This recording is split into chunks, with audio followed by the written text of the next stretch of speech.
Hello students, how are you. कैसी चल रही है आप लोगों की पढ़ाई। हम लोगों ने biology portion last time start किया था। हमारा जो लेक्चर 1 था उसमें हमने सेल्स के बारे में, उसका इंट्रोडक्शन, उसकी डिस्कवरी एंड उसकी हिस्ट्री के बारे में डिस्कस किया था और कुछ सेल्स के टाइप्स एंड उनकी शेप्स के बारे में डिस्कस किया था। तो फर्दर हम उसी में आगे बढ़ते हुए हम लोग देखते हैं कि किस तरह से हमारे जो सेल्स हैं उनको हम लोग कैटेगराइज कर सकते हैं उनकी अकरेंस के बिहाफ पे कि वो किस तरह के ऑर्गेनिजम्स में हमको मिलेंगी। ठीक है, तो हम लोग यहाँ पे आज दो तरह के डिफरेंस देखने वाले हैं। एक हमारे पास जो बेसिस है डिफरेंस का, क्लासिफिकेशन का, वो है हमारा ऑर्गेनाइजेशन के बिहाफ पे कि किस तरह के ऑर्गेनिज्म का जो बॉडी ऑर्गेनाइजेशन है उनके बिहाफ पे हम उनको कैटेगराइज कर सकते हैं। तो आप लोग देख रहे हैं यहाँ पे दो differences, prokaryotic and eukaryotic cells. ठीक है, इसी तरह से हम लोग देखेंगे plant cells and animal cells. तो क्या बेसिक डिफरेंसेस होते हैं इस तरह की कैटेगरीज के अंदर। So let's discuss. तो हमारे पास यहाँ पे हमने एक डिफरेंस टेबल बना रखी है। उस डिफरेंस टेबल में जो जो हम लोग पॉइंट्स डिस्कस करने वाले हैं उसके बेसिक डिफरेंसेस हमको समझने हैं, है ना, ताकि हमें किसी तरह का कन्फ्यूजन यहाँ पे ना रहे। सो फर्स्ट हमारे पास जो क्राइटेरिया है इसका वो है cell size. Cell size, cell का साइज क्या हो सकता है। हमने लास्ट टाइम पढ़ा था ऑस्ट्रिच में 15 सेंटीमीटर तक की सेल थी, है ना। पीपीएलओ जो माइक्रो ऑर्गेनिज्म था उसमें 0.5 हमने डिस्कस किया था। पर एक जनरल जो हमारी एनसीईआरटी के हिसाब से जो एक रेंज दे रखी है, सो उसके अकॉर्डिंगली हम जो प्रोकैरियोटिक सेल्स होती हैं, नॉट स्मॉलेस्ट, प्रोकैरियोटिक सेल्स जो होती हैं वो 1 to 10 माइक्रोमीटर तक हो सकती हैं। और एज इट इज़ अगर हम लोग यूकैरियोटिक सेल्स की बात करें तो 5 to 100 माइक्रोमीटर्स इनकी सेल साइज हो सकती है यूकैरियोटिक ना। एक्चुअली ये क्राइटेरिया है क्या, प्रोकैरियोटिक एंड यूकैरियोटिक ना। तो प्रो मतलब जो हमारे प्रीमिटिव, जो हमारे जो न्यूक्लियस होता है वो न्यूक्लियस फुली डेवलप्ड है या नहीं। हाँ, अभी हमारे पास में सेकंड पॉइंट यही हम लोग इस पर डिस्कस करने वाले हैं। तो ये हमारा जो नाम है प्रोकैरियोटिक एंड यूकैरियोटिक, उसको यहाँ पे हम लोग बहुत अच्छे से समझ लेंगे, है ना। तो चलिए, न्यूक्लियस इज एब्सेंट, तो प्रोकैरियोटिक, प्रो मतलब एंसेस्ट्रल, है ना। प्रीमिटिव जो होते थे वो जो सेल्स होती थी आर्कीबैक्टीरियाज, है ना, तो उनमें क्या होता है, उनका जो कैरियोटिक, कैरियोटिक वर्ड है मतलब कैरियोन, इट मीन्स न्यूक्लियस। तो न्यूक्लियस फुली डेवलप नहीं है। एंड यूकैरियोटिक, यू मतलब वेल, है ना, बहुत अच्छे से। और कैरियोन जिनका जो न्यूक्लियस है वो बहुत बढ़िया तरह से डेवलप्ड है, वेल डेवलप्ड है। सो उसी को यहाँ पे हमारा सेकंड पॉइंट एक्सप्लेन कर रहा है, एलोबरेट कर रहा है। सो nucleus is absent and in the eukaryotic cells nucleus present. तो प्रोकैरियोटिक यूकैरियोटिक का मेन क्राइटेरिया यही है कि वो जो उनका कैरियोन है, उनका जो न्यूक्लियस है, उसकी क्या पोजीशन है, वो वेल डेवलप्ड है या नहीं। ठीक है, तो यहाँ पे इसको हम लोग एलोबरेट करेंगे कि न्यूक्लियस एब्सेंट है तो फिर उस जगह पे क्या होगा। क्योंकि मैंने आपको लास्ट क्लास में बताया था कि न्यूक्लियस एक तरह का कंट्रोल सेंटर होता है किसी भी सेल का। उसके पास क्रोमोसोम्स होते हैं, सेल डिवीजन के लिए उसका एक बहुत इंपॉर्टेंट रोल होता है। तो यहाँ पे न्यूक्लियस अगर नहीं है तो उसका कोई सब्सटीट्यूट, उसका कोई ऑल्टरनेट क्या है। तो ऑल्टरनेट हमारे पास में है, आप देख रहे हैं nuclear region is not well defined and known as nucleoid. तो न्यूक्लियर रीजन इसका मतलब जो हमारा साइटोप्लाज्म है, जब उसमें न्यूक्लियस होता है तो न्यूक्लियस के सराउंडिंग एक मेम्ब्रेन होती है। हमने लास्ट टाइम एक डायग्राम बनाया था सेल का, तो सेल डायग्राम के अंदर हमने सेल मेम्ब्रेन देखी थी और एक न्यूक्लियस देखा था। तो न्यूक्लियस के ऊपर भी एक न्यूक्लियर मेम्ब्रेन होती है। तो अगर वो क्लियरली आपको डिस्टिंग्विश हो रही है, आपको सेपरेट उसको कर सकते हो, आप उसको देख सकते हो, है ना। एक पूरा बाउंड्री, एक पूरे न्यूक्लियस की बाउंड्री अगर आप देख सकते हो तो दैट इज न्यूक्लियर मेम्ब्रेन। पर यहाँ पे इस तरह का कंसेप्ट नहीं है। यहाँ पे जो न्यूक्लियस जो होता था उसकी जगह पे उसका एक सब्सटीट्यूट क्या है, वो सब्सटीट्यूट है कि यहाँ पे कोई क्रिस्टल क्लियर बाउंड्री ना होकर हमारे पास एक सिंगल क्रोमोसोम होगा और वो इस तरह से कॉइल्ड फॉर्म में, सर्कुलर फॉर्म में इस तरह से पड़ा होगा और इसके पास साइटोप्लाज्म के सराउंडिंग डेंस हो जाएगी और डेंस होने से एक बाउंड्री लाइक स्ट्रक्चर बन जाएगा। तो आप देख रहे हैं थोड़ा सा बाउंड्री लाइक स्ट्रक्चर इस तरह से। तो ये जो पूरा रीजन है, इस पूरे रीजन को हम लोग बोलेंगे न्यूक्लियोइड। न्यूक्लियोइड, तो आप क्या देख रहे हैं, साइटोप्लाज्म इसके सराउंडिंग में आकर थोड़ा सा डेंस हो गया है और ये हमारा जो मेन क्रोमोसोम था। तो न्यूक्लियोइड यही चीज़ है हमारा न्यूक्लियर रीजन। ठीक है, और जबकि यूकैरियोटिक में हम लोग डिस्कस कर चुके हैं डायग्राम के थ्रू कि यहाँ पे न्यूक्लियस के ऊपर एक कंप्लीट मेम्ब्रेन होती है।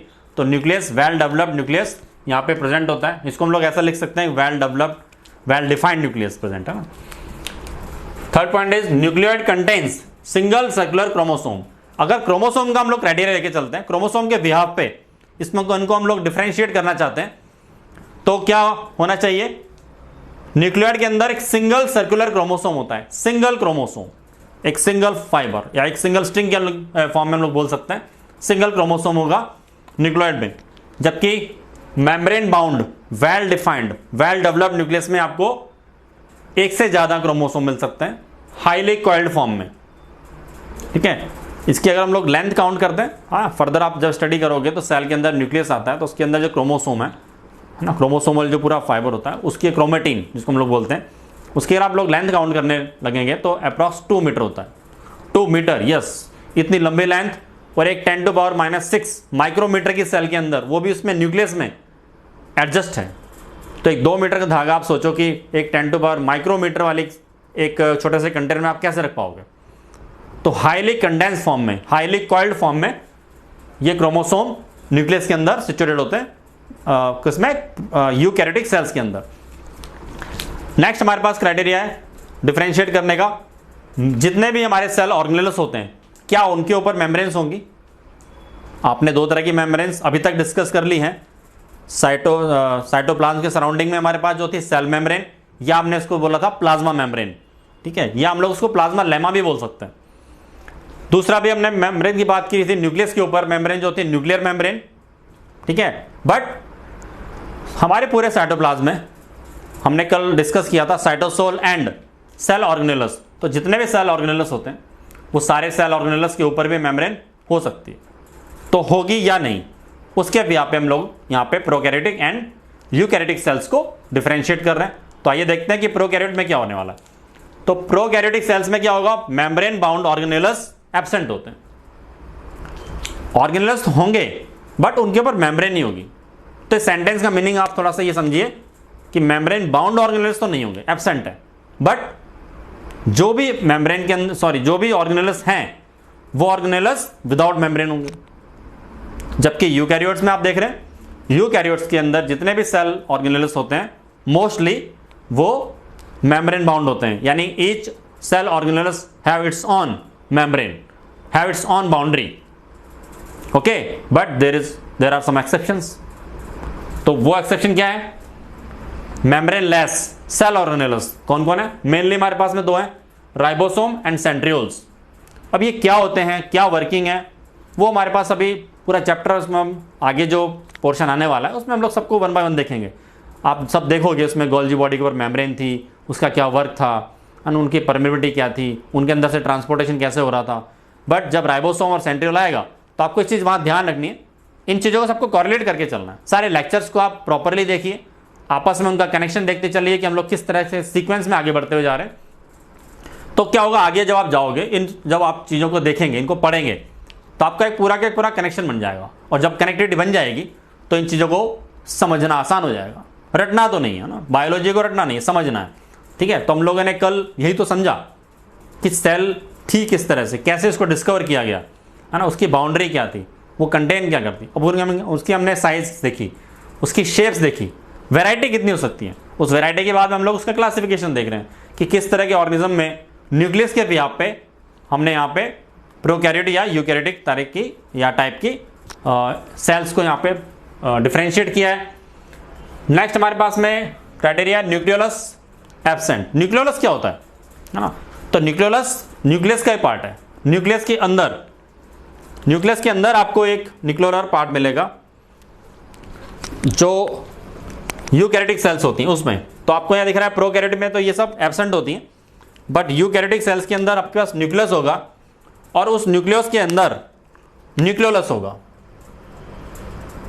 ठीक है, इसे हिंदी में बोलते हैं केंद्रिका और न्यूक्लियस को बोलते हैं केंद्रक, है ना, क्योंकि हिंदी मीडियम बच्चे भी हमारे साथ पढ़ रहे होते हैं तो मिक्स मोड में हम लोग ये देख रहे हैं। तो कुछ ऐसे अगर टिपिकल वर्ड आते हैं तो हम लोग हिंदी में उसको डिस्कस कर सकते हैं ना। सो न्यूक्लियस के अंदर न्यूक्लियोलस, तो प्रोकैरियोट्स में तो ये न्यूक्लियोलस एब्सेंट होगा ऑब्वियसली, है ना, नो डाउट, कोई इसके अंदर एक्सेप्शन नहीं। जबकि यूकैरियोटिक सेल्स के अंदर न्यूक्लियोलस प्रेजेंट होता है। ठीक है, तो आप ये जो 5 आपने क्राइटेरिया देखा, इसके अंदर क्या हो रहा है, इसमें स्ट्रक्चरल बात की गई है स्ट्रक्चरल पॉइंट ऑफ व्यू के हिसाब से, हमारे ऑर्गेनेल्स की प्रेजेंस की भी यहाँ पे बात की है। जबकि जो हमारा लास्ट पॉइंट है 6 पॉइंट, यहाँ पे बात चल रही है वो जो भी सेल है, इधर इट इज प्रोकैरियोटिक और इट इज यूकैरियोटिक सेल, वो डिवाइड कैसे होगी। आओ हम फिर से कॉरिलेट करके देखते हैं। हमने एक कल थ्योरी पढ़ी थी हमारे लास्ट लेक्चर के अंदर, रुडोल्फ विर्चो की मॉडर्न सेल थ्योरी। उस मॉडर्न सेल थ्योरी का कंसेप्ट क्या था? ओमनिस सेलुला ई सेलुला, मतलब जो भी नई सेल्स बनती हैं वो प्री एग्जिस्टिंग सेल से बनती हैं, प्री एग्जिस्टिंग सेल्स से डिवाइड होकर बनती हैं, उनसे डेराइव होती हैं। तो यहाँ पे वही बात आ गई कि सेल को डिवाइड होना पड़ेगा, सेल को 2 पीस में उसको कट करना पड़ेगा, आपको डिवाइड करना पड़ेगा, ब्रेक डाउन करना पड़ेगा, आप जो भी बोल सकते हैं। तो सेल डिवीजन मतलब dividation of cell in 2 pieces takes place by the fission और बडिंग। फिशन और बडिंग, फिशन क्या होता है? टूट जाना, किसी चीज को बीच में से कट कर देना। फिशन एक दरार की तरह, उसमें से आप एक दरार लाएंगे और उस चीज को 2 पीस में काट दो आप, ठीक है। और बडिंग क्या होता है? बडिंग एक बॉडी के ऊपर छोटा सा एक और आउटर ग्रोथ, एक हाइपर ग्रोथ आ जाए तो उसको हम लोग बोलते हैं बडिंग, ठीक है। फॉर एग्जांपल जैसे मान लो आपके पास में कुछ ये एक ऑर्गेनेलस है ना, और इसके ऊपर यहाँ पे छोटा सा एक हमने इस तरह का बडिंग, एक हाइपर ग्रोथ लाइक स्ट्रक्चर बना दिया, तो इसको हम लोग क्या बोलेंगे? बडिंग, ठीक है। तो फिशन एंड बडिंग है ना, फिशन का मतलब ब्रेकडाउन और बडिंग का मतलब उसी सेल के ऊपर एक हाइपर ग्रोथ निकलेगी और वो हाइपर ग्रोथ बढ़ती बढ़ती बढ़ती उस सेल का एक बड़ा पार्ट बन जाएगी और वहाँ से उसको सेपरेट कर दिया जाएगा, तो दैट इज बडिंग। तो बहुत बेसिक, बहुत प्रिमिटिव सेल्स होती हैं, तो कोई बहुत अच्छी खासी टेक्निक इसके अंदर नहीं होती है अवेलेबल। तो सिंपल क्या है, एक फिशन बनाओ, एक बीच में दरार बनाएंगे, है ना। दरार के लिए क्या करना होता है, हमारी जो भी सेल होती है उसके बीच में धीरे धीरे इस तरह से कॉन्ट्रैक्शन होना स्टार्ट होता है। जैसे आपके पास एक सेल है, ठीक है, तो इस सेल के अंदर क्या होगा, इस तरह से कॉन्ट्रैक्शन होना स्टार्ट होगा, ये कॉन्ट्रैक्शन धीरे धीरे बढ़ता जाएगा और हमारा न्यूक्लियस भी डिवाइड हो जाएगा।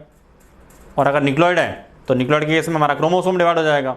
तो फाइनली ये जो दरार है ना, ये जो ग्रूव्स हैं वो इतने डेप्थ में जाते जाएंगे इस तरह से कि फाइनली आपको 2 तरह की 2 सेपरेट सेल्स दिखने लगी हैं, है ना। और फिर ये क्रोमोसोमल डिवीजन इसका हो जाएगा और ये जो सेल्स हैं दोनों सेपरेट हो जाएंगे। तो इस तरह से आप देख रहे हैं कि यहाँ पे 2 सेल्स का फॉर्मेशन हो गया है प्री एग्जिस्टिंग सेल से बाय द फिशन प्रोसेस के थ्रू।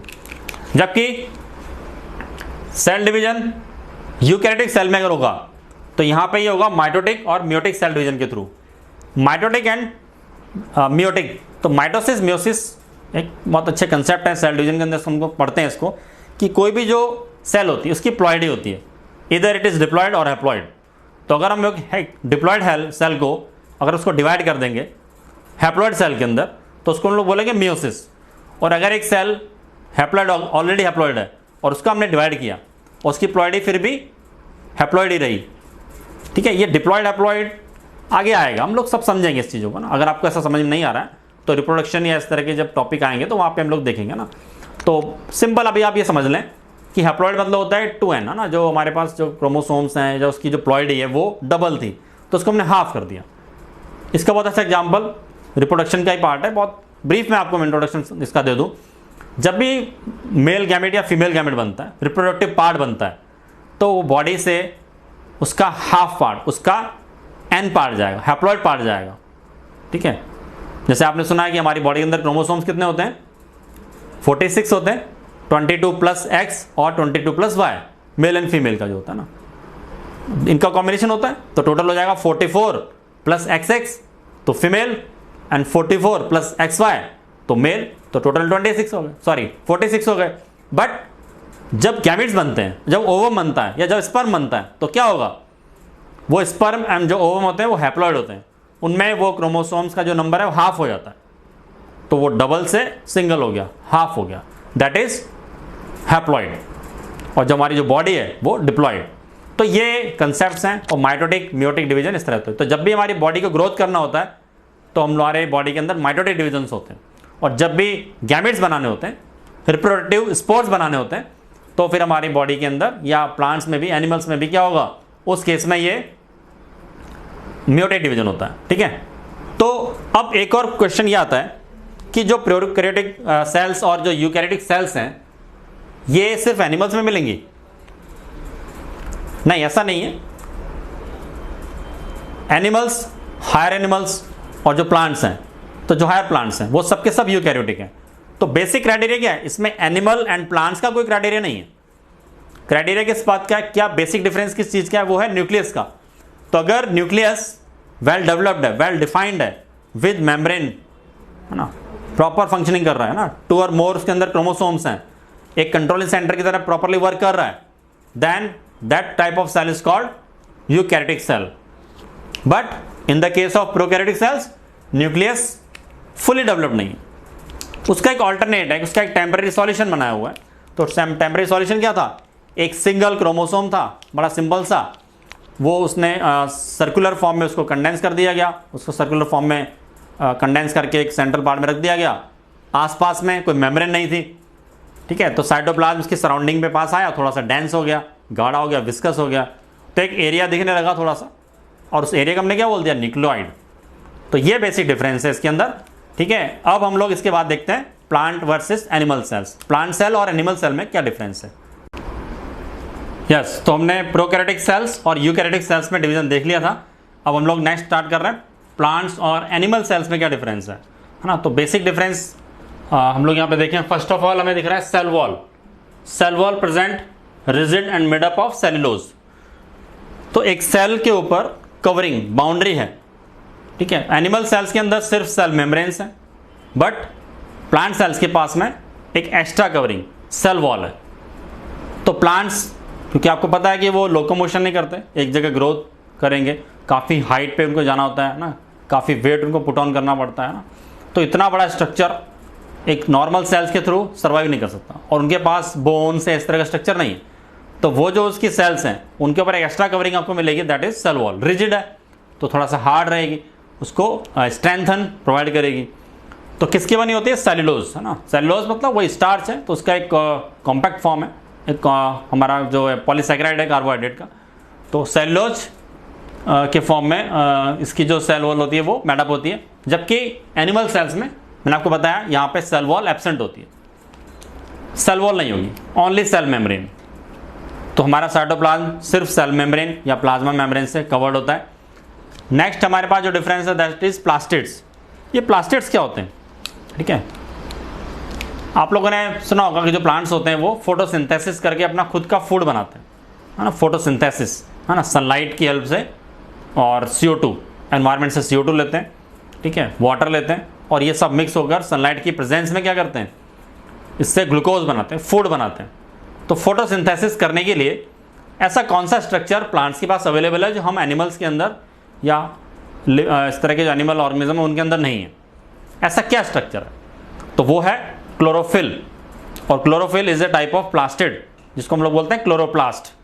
वैसे जनरली जो क्लोरोप्लास्ट हैं, सॉरी जो प्लास्टिड्स हैं, वो 3 तरह के होते हैं: leucoplast, chloroplast and chromoplast. Leuco means जो वाइट या कलरलेस जो पिगमेंट्स होते हैं, ठीक है। क्लोरोप्लास्ट ग्रीन कलर का होता है, जो फोटोसिंथेसिस करने के लिए रिस्पॉन्सिबल होता है ना। तभी आप जानते हैं जितने भी लीव्स होती हैं फोटोसिंथेसिस उन्हीं से होता है। या किसी प्लांट का जो भी ग्रीन पार्ट है, हो सकता है कुछ लोअर जो प्लांट्स होते हैं, है ना, उनमें क्या होता है, उनका जो स्टेम है वो भी ग्रीन होता है। तो जो भी ग्रीन पार्ट होगा वो फोटोसिंथेसिस करेगा। Why? Because that green part contains chlorophyll, chlorophyll in the form of chloroplast. So plastids plant cells में आपको मिलेंगे, जबकि एनिमल सेल्स के अंदर आपको प्लास्टिड्स एब्सेंट होते हैं, ठीक है। Next is vacuoles are present and larger in size. Vacuoles क्या होती है ना। तो कोई भी आपके जो सेल होती है, मैंने आपको कल बताया था कि सेल, एनिमल सेल्स और प्लांट सेल में बेसिक डिफरेंस। प्लांट सेल में क्या होता है, उसका जो न्यूक्लियस होता है वो एक साइड में सिचुएटेड होता है। व्हाई? बिकॉज वहाँ पे एक फूड वैक्यूल होती है जो उसमें काफ़ी सारा स्पेस ऑक्यूपाई कर लेती है। तो ये जो वैक्यूल है काफ़ी बड़ी है ना। इसका काम क्या है? फूड स्टोरेज करना और साथ साथ पूरी सेल को एक शेप प्रोवाइड करना। तो इसकी वजह से ही जो न्यूक्लियस होता है वो थोड़ा सा एक साइड में खिसक जाता है ना। तो ये वैक्यूल्स हम लोग देख रहे हैं are present and larger in size, काफ़ी बड़ी होती है फूड स्टोरेज करने के लिए। जबकि एनिमल सेल्स के अंदर क्या होगा? एनिमल सेल्स के अंदर ये जो वैक्यूल्स हैं वो छोटी होती हैं और कम होती हैं, ताकि हमारा जो न्यूक्लियस है वो भी सेंटर में लोकेट होता है, ठीक है। Centrioles absent. सेंट्रियोल्स क्या होते हैं? सेंट्रियोल्स एक साइटोप्लाज्म में इस तरह का स्ट्रक्चर है जो सेल डिवीजन के टाइम पे काम करते हैं और उसके अंदर वो फिलामेंट्स बनाते हैं जिनके थ्रू जो हमारे क्रोमोसोम्स होते हैं उनको वो अटैच करते हैं, अट्रैक्ट करते हैं अपनी तरफ, है ना। तो सेंट्रियोल्स सेल डिवीजन में बेसिकली काम आते हैं। तो प्लांट सेल्स में आपको सेंट्रियोल्स नहीं मिलेंगे, कुछ प्लांट्स में होते हैं। कौन से? Few lower plants, lower plants के अंदर मिलेंगे, जबकि एनिमल सेल्स के अंदर सेंट्रियोल्स प्रेजेंट होते हैं, ठीक है। तो यानी इनके अंदर सेल डिवीजन होगा। सेल डिवीजन तो दोनों में होगा, पर उसका क्या डिफरेंस है वो डिफरेंस हम लोग देखें। तो प्लांट सेल्स के अंदर जो सेल डिवीजन होता है वो होता है by cell plate formation, cell plate formation. और एनिमल सेल्स के अंदर सेल कॉन्स्ट्रिक्शन, कॉन्स्ट्रिक्ट हो जाती है, सेल सिकुड़ जाती है, उसके अंदर ग्रूव्स बन जाते हैं। देखिए आपको डायग्राम की हेल्प से समझाने की कोशिश करता हूँ। यहाँ पे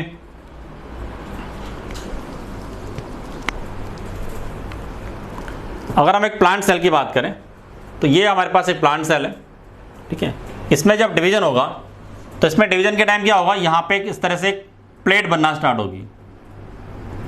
ये प्लेट धीरे धीरे ठीक होती जाएगी, है ना। और इस तरह से ये दो प्लेट्स जब बनेंगे तो फाइनली क्या होगा, ये पूरी सेल इस प्लेट के थ्रू, प्लेट बीच में से स्लिट के फॉर्म में कट जाएगी और इस तरह से आपके दो सेल्स सेपरेट हो जाएंगी। तो सेल डिवीजन होगा बाय सेल प्लेट फॉर्मेशन।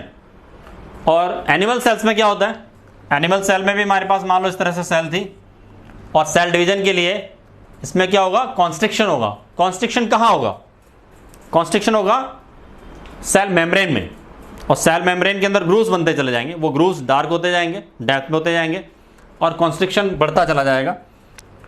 तो आप यहाँ पे देख रहे हैं कि ये जो सेल मेम्ब्रेन है उसमें धीरे धीरे आपके ग्रूव्स इस तरह से बढ़ेंगे, ठीक है। ये ग्रूव्स और डेप्थ में जाते जाएंगे, ठीक है। यानी कि हमारी सेल कॉन्स्ट्रिक्ट होती जा रही है और एक सिचुएशन ऐसी आएगी कि जब ये बिल्कुल लगभग एक दूसरे को अटैच करने वाली सिचुएशन पे पहुंच जाएंगे इस तरह से।